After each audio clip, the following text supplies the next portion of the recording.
Ahoy and welcome to Prague, the beautiful capital of Czechia. In today's video, we will go underground and take a look at the system that keeps the city of 1.3 million people moving.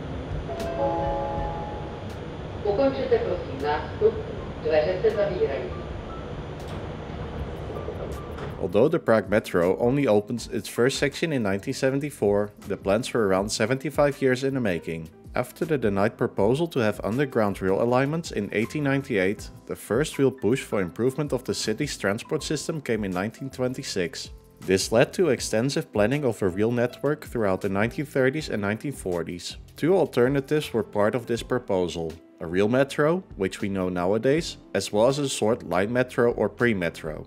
Planning was paused for a while during the Second World War, but after the war was ended, plans resurfaced. The communist leadership of Czechoslovakia opted for a real metro, although a first station for a pre-metro under the central station was already in construction. In 1974, the first line between the stations of Florence and Kačerov was opened, which makes this section on line C the oldest on the system. The network gradually extended to its 3-line network of today, with the newest section opened on line A between Davička and Nemocnice Motol in 2015. Quickly after Czechoslovakia ended being under communist rule, station names that reflected this regime changed. This amounted to 13 changed station names. The network has also been prone to flooding.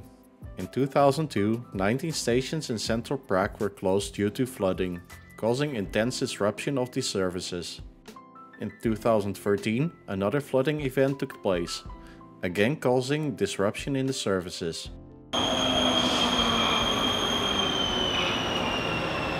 The Prague Metro consists of 3 lines, spanning 65 kilometers. The longest line is line B, with nearly 26 kilometers of track. The system has 61 stations, with currently 3 transfer stations, conveniently in the center of the city.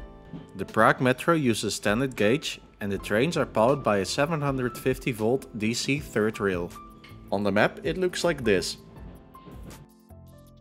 We start off with line 8 between Nemocnice Motol and Depot Hostivař.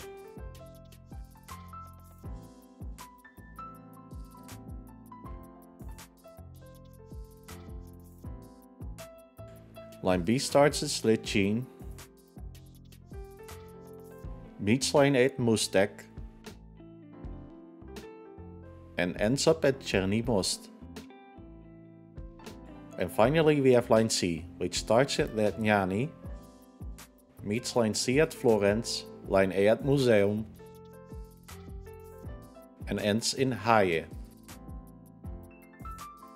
The main station, Praha Hlavní nádraží, can be found on line C between Muzeum and Florence. So as you can see, the 3 transfer stations form a triangle in the center, allowing for convenient changes between the lines. The Prague Metro was good for nearly 238 million passenger trips over the course of 2021, which roughly averages around 650,000 trips per day. However, ridership was in this year still affected by the restrictions related to the pandemic and the resulting lack of tourists and work from home policies. For a better insight into the quote-unquote normal ridership, I looked up the figures for 2019.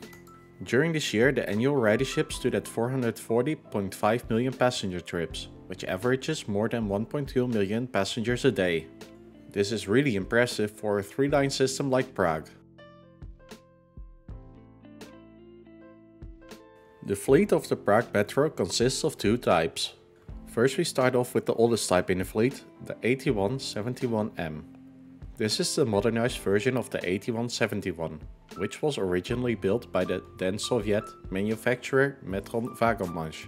Later on these trains were modernized by Škoda and Czech to form the 8171M. Metros of this type are active on lines A and B. The second type in the fleet is the M1. This type entered the fleet in 2000 and can be found on line C. The M1 was constructed by a consortium of Czech Tatra, Siemens and Atrans. Siemens acquired Czech Tatra during the process. In total, the Prague Metro is operated by 730 cars, forming 146 trains, existing of 5 cars.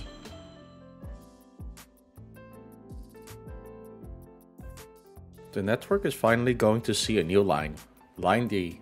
Construction is currently underway between Pankratz and Písnice, in the first stage of the project. At Pankratz, a transfer to Line C will be formed, and later on in stage 2 the line will be extended to Náměstí Míru, where it will connect to Line A. An extension to also connect to Line B is not part of the plans as of the time of writing. Line D will get its depot at the end of the line in Písnice. The line will be fully open as of 2029 and will be fully automated. And hopefully I gave you nice insight in the network that keeps one of Europe's most beautiful cities moving. If you'd like to see more of my work in the future, please hit the subscribe button. Thank you very much for watching.